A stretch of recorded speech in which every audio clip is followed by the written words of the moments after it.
Le secrétaire général du parti et président Tholum a travaillé avec les autorités de Hanoï, exhortant la capitale à devenir une métropole mondialement connectée. Le manque des ressources humaines constitue un grand défi pour le développement de l'industrie halal du Vietnam. Rencontre avec Trương Thị Thu Thủy, fondatrice d'une entreprise sociale dont le but est de sauvegarder et de promouvoir les artisanats traditionnels des minorités ethniques.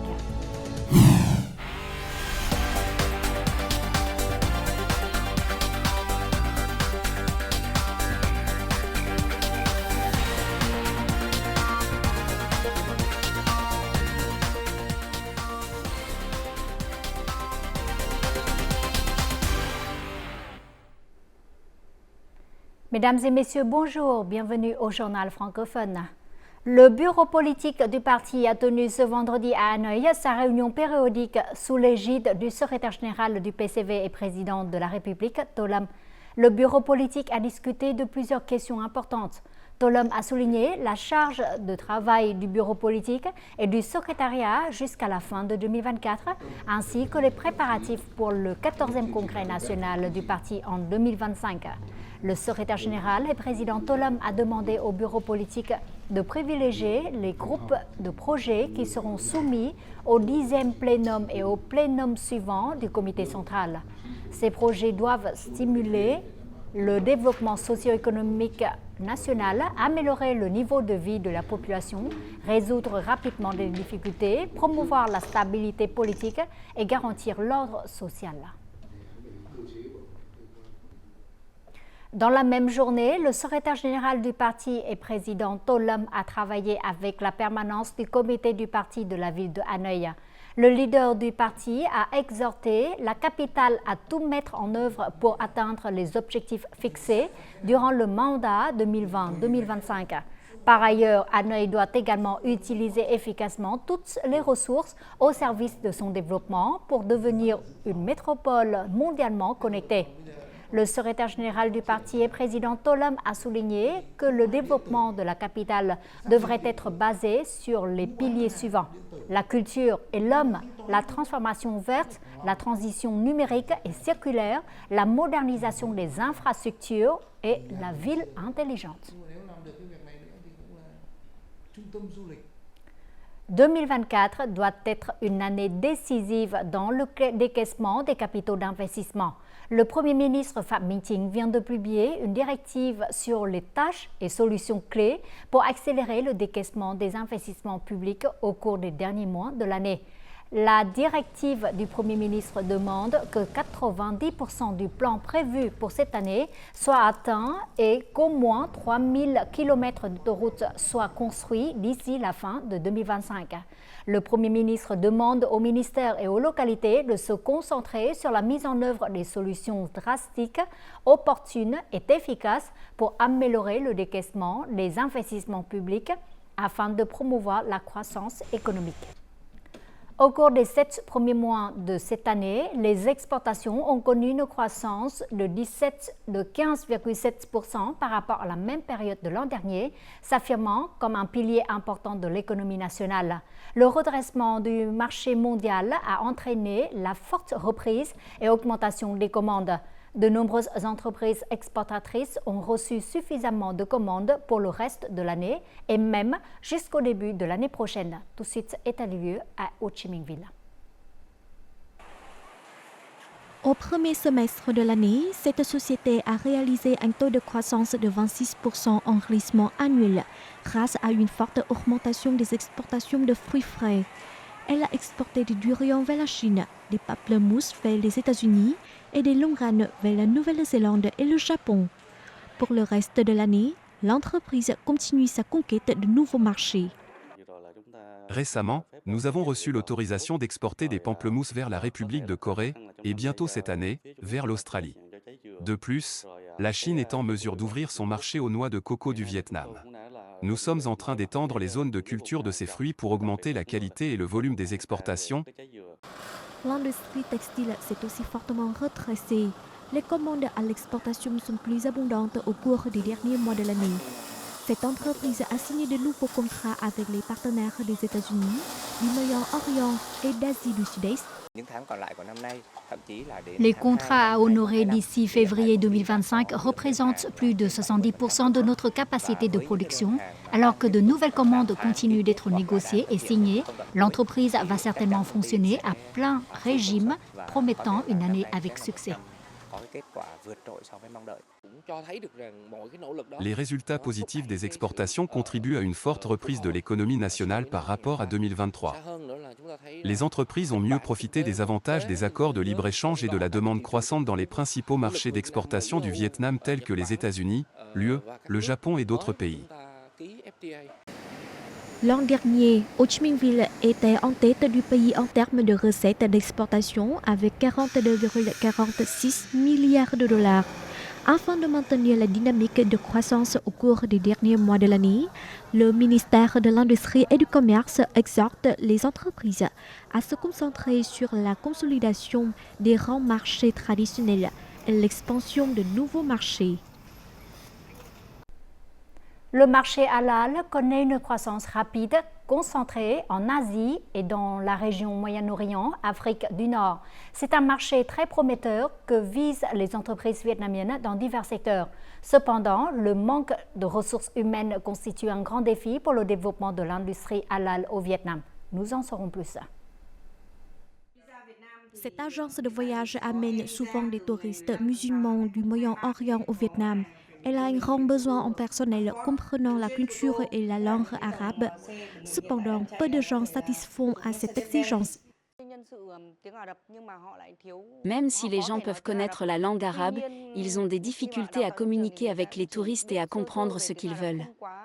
À cela s'ajoute le manque de compétences professionnelles, ce qui exige une formation de nouveau. À l'école, les étudiants ne peuvent apprendre que la langue officielle, tandis qu'il y a 22 pays arabes, avec 22 dialectes différents. C'est un grand obstacle pour nous. Afin de répondre aux normes halal, ce restaurant doit recruter des employés musulmans. Le personnel qui n'est pas musulman doit également être capable de communiquer en arabe et avoir une connaissance profonde de la culture musulmane. Les restaurants halal sont très différents des autres restaurants, c'est pourquoi le personnel doit avoir des connaissances sur l'histoire et la cuisine arabe. Il faut connaître un peu l'islam, ce qu'est la nourriture halal et comment interagir avec les clients pour leur faire découvrir des plats typiquement musulmans. Actuellement, la langue arabe n'est enseignée que dans 2 universités à Hanoï et à Ho Chi Minh Ville. Rien qu'à Hanoï, en près de 20 ans, quelques centaines de personnes ont été diplômées en langue arabe.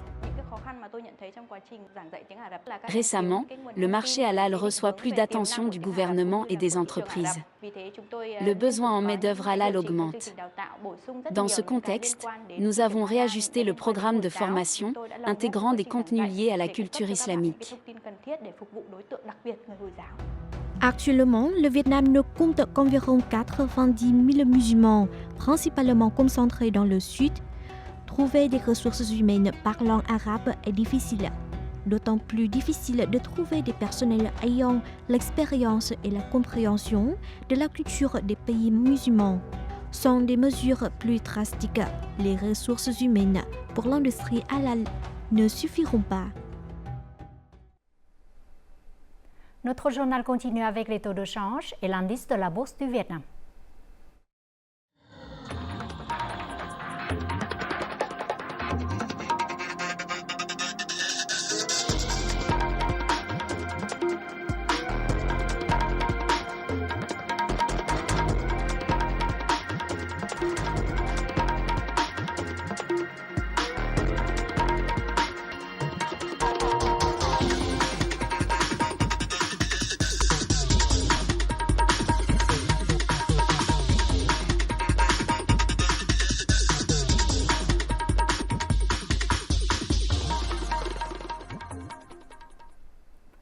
La vice-présidente Võ Thị Ánh Xuân s'est rendue aujourd'hui dans la province de Sơn La au nord pour examiner le règlement des conséquences des inondations.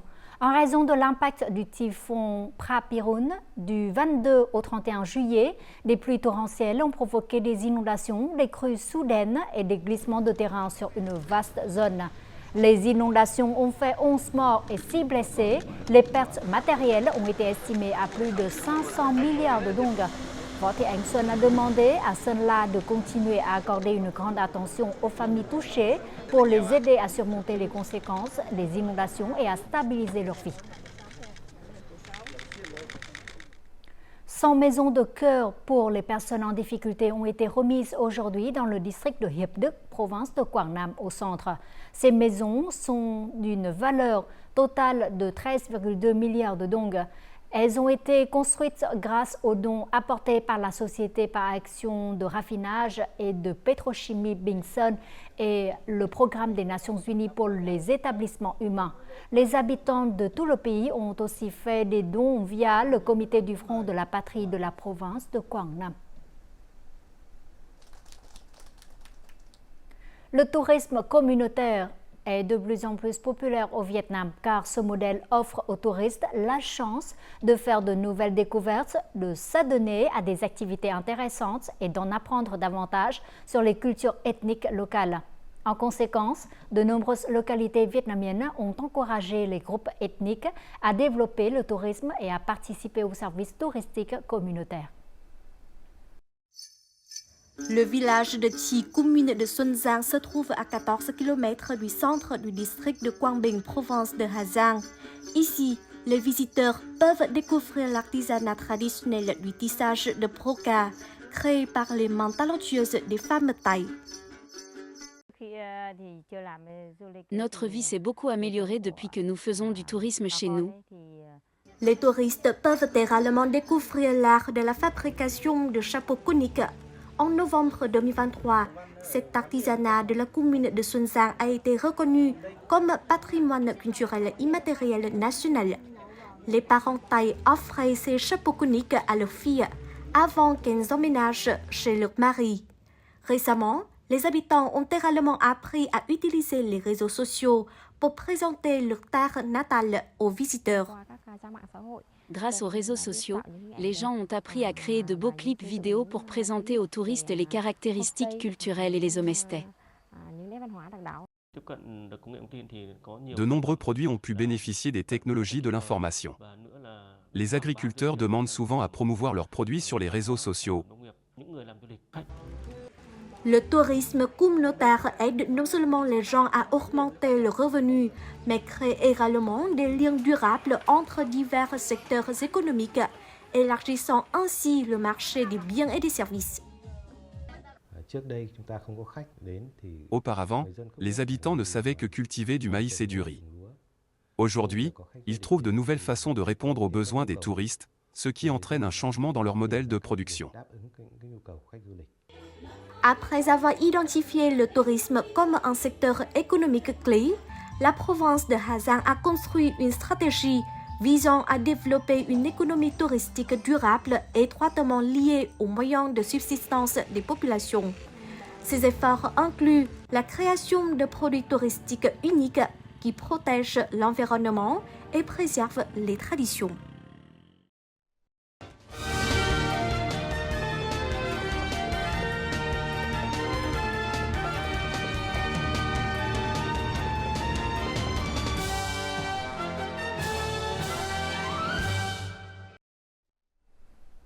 Tout de suite, un condensé des faits marquants de la semaine écoulée, résumé en bref et en images. Le 6 août, à Hanoï, le secrétaire général et président Tô Lâm a présidé une réunion des principaux dirigeants du pays. Il s'agit de la première réunion des dirigeants du pays, placée sous les auspices du président Tô Lâm depuis son élection au poste de leader du PCV. Les dirigeants ont procédé à une évaluation du travail accompli en juillet et discuté des priorités pour le mois d'août. Le secrétaire général et président Tô Lâm a exhorté les participants à se concentrer sur la préparation du 10e plénum du comité central du parti. Sur le plan socio-économique, il a insisté sur la nécessité de lever les obstacles aux affaires économiques et à la production. Le Premier ministre Phạm Minh Chính a présidé lundi 5 août une réunion sur la situation socio-économique en juillet et au cours des 7 premiers mois de 2024.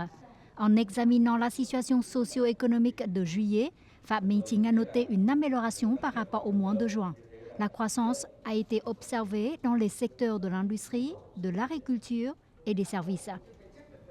La macroéconomie reste stable, l'inflation est maîtrisée et les grands équilibres sont garantis. Le commerce extérieur a progressé de 17,1% avec un excédent commercial estimé à 14,08 milliards de dollars. Prenant la parole à la réunion, le chef du gouvernement a également demandé aux ministères et aux localités de suivre de près la situation internationale afin de réagir avec des solutions appropriées, flexibles et efficaces. En déplaçant dans la province de Đồng Nai le 8 août, le président de l'Assemblée nationale Trần Thanh Mẫn est venu inspecter l'état des lieux de la première phase du projet de construction de l'aéroport international de Long Thanh. À ce jour, 100% de 2532 hectares de la première phase du projet ont été libérés. Soulignant que la première phase devrait débuter au mi-2026, Trần Thanh Mẫn a demandé au ministère des Transports et à la Commission pour la gestion du capital d'État dans les entreprises de surveiller, d'inspecter et de diriger régulièrement le projet afin de garantir le délai fixé et l'avancement des travaux, tout en assurant la qualité. En visite de travail au Vietnam, le ministre japonais de la Défense, Kihara Minoru, a eu le 6 août un entretien avec son homologue vietnamien Phan Van Giang. Les deux ministres ont plaidé en faveur du renforcement du partenariat stratégique intégral Vietnam-Japon pour la paix et la prospérité en Asie et dans le monde. Les deux parties ont pleinement maintenu le dialogue sur la politique de défense au niveau vice-ministériel. À la fin de leur entretien, les deux ministres ont échangé une lettre d'entente et un procès-verbal sur le transfert par le Japon de 2 véhicules polyvalents de transport de matériel au service des opérations de sauvetage. La section surélevée de 8,5 km de Nhon à Cầu Giấy, qui fait partie de la ligne de métro urbain numéro 3 Thong Song Nhon, gare de Hanoï, a été officiellement mise en service jeudi 8 août à 8 heures après environ 15 ans de travaux. Au cours des 15 premiers jours d'exploitation commerciale, des trajets gratuits sont offerts à tous les passagers. Après cela, le tarif mensuel standard sera de 200 000 dong. Une réduction de 50% sera accordée aux étudiants et aux ouvriers. Cette ligne de métro qui relie la banlieue de Hanoï au centre-ville devrait contribuer à réduire les embouteillages et la pression sur les bus sur le même trajet. Face à la situation tendue au Moyen-Orient, le 5 août, le ministère des Affaires étrangères a averti les citoyens vietnamiens de ne pas se rendre au Bangladesh, au Liban, en Iran et en Israël en ces temps. Les citoyens vietnamiens au Liban sont appelés à se déplacer rapidement vers un pays tiers et même à se rapatrier si possible. Les citoyens vietnamiens dans les pays du Moyen-Orient doivent suivre de près les réglementations et les instructions de sécurité du gouvernement hôte. En cas de besoin, les citoyens vietnamiens peuvent contacter les numéros d'assistance des ambassades vietnamiennes en Égypte, en Iran, en Israël et dans les pays voisins. Le 7 août, l'hôpital de l'amitié Việt-Đức a annoncé le succès de la première greffe de trachée au Vietnam à partir d'un donneur en état de mort cérébrale. Ce cas est l'une des rares transplantations de trachée combinées à des chirurgies de reconstruction œsophagienne au monde. Le patient souffrait d'une sténose de l'œsophage suite à un accident de la route il y a 2 ans. Après 3 mois, il est désormais capable de respirer par le nez et de manger par la bouche.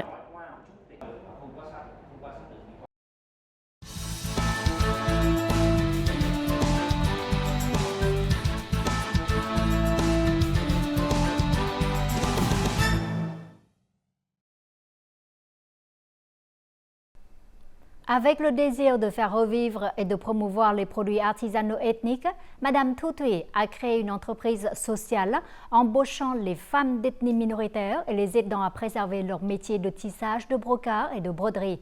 Après plus de 15 ans de développement, l'entreprise Che Dupu Dupa est connu pour ses collections de produits et d'accessoires de mode.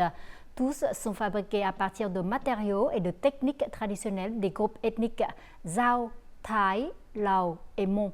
Dans ce chapitre, l'invité du jour, nous vous proposons un entretien avec Madame Thu Thủy pour en savoir plus sur son parcours inspirant.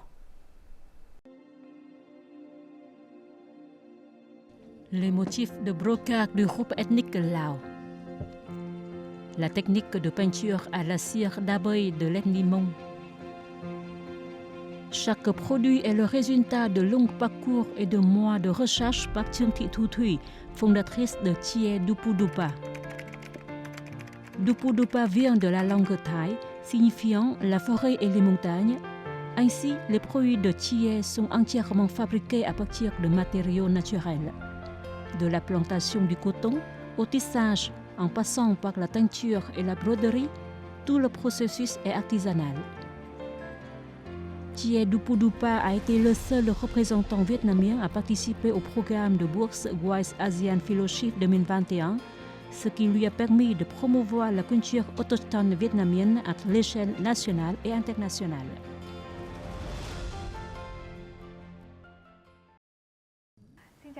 Bonjour Thuy, merci de m'avoir accordé cet entretien. Lorsque je tiens les produits de Chie Dupu Dupa dans ma main, je peux voir qu'il s'agit d'un produit artisanal très sophistiqué. Mais ce n'est pas la seule chose qui distingue les produits de Chie. Pourriez-vous nous en dire plus sur le processus de production de vos produits?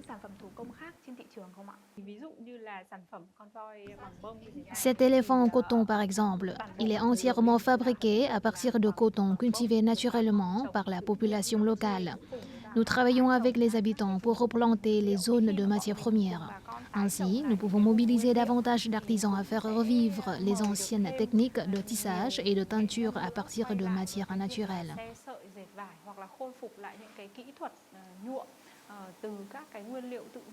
Vous voyez ce portefeuille. Il est entièrement fabriqué à partir de tissus de chanvre, teints avec des racines brunes. La technique de création d'un motif comme celui-ci à l'aide de cire n'est transmise que dans deux groupes ethniques, les Mông et les Dao Tiền.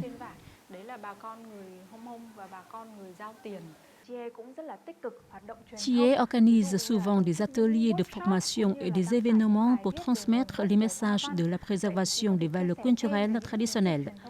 Pourriez-vous nous en dire plus sur vos campagnes médiatiques?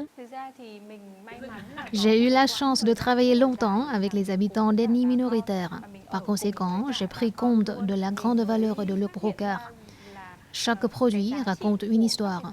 Certains motifs parlent de l'origine d'un groupe ethnique et d'autres reflètent des points de vue personnels sur la vie, illustrant la façon dont les gens vivent en harmonie avec la nature.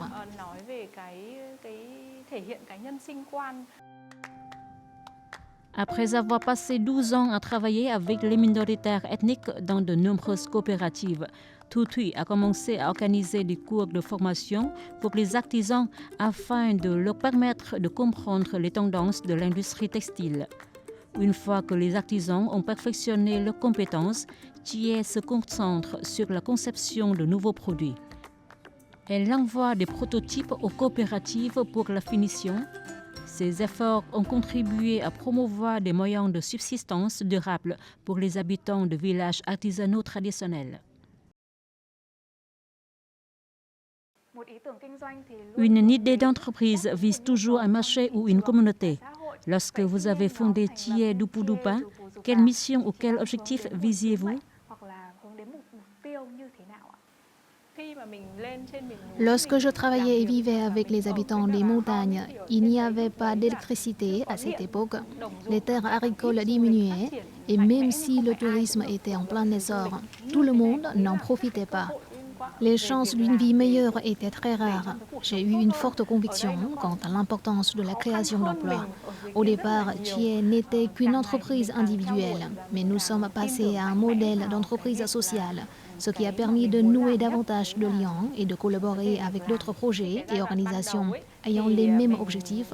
Nous avons élargi nos activités à davantage de groupes de production et de coopératives. Quels sont vos projets futurs pour Chie Dupu Dupa? Notre plus grand projet consiste à assurer la production. À Maichou, nous avons un atelier qui embauche environ 100 femmes ethniques. Nous nous efforçons de trouver plus de commandes pour maintenir les emplois et garantir que chaque femme touche environ 5 à 6 millions de dong par mois. Certains groupes de produits sont entièrement faits à la main. Mon plus grand désir est de combiner l'artisanat avec les motifs et les designs contemporains pour que nos produits atteignent une plus large clientèle. Je vous remercie d'avoir partagé des histoires aussi inspirantes. Je vous souhaite bonne chance et succès pour l'avenir. Voici les prévisions météo dans les principales villes du Vietnam pour demain.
Les informations sur la météo a clôturé notre journal. Merci pour votre fidélité. Très bon week-end à vous tous et à la prochaine.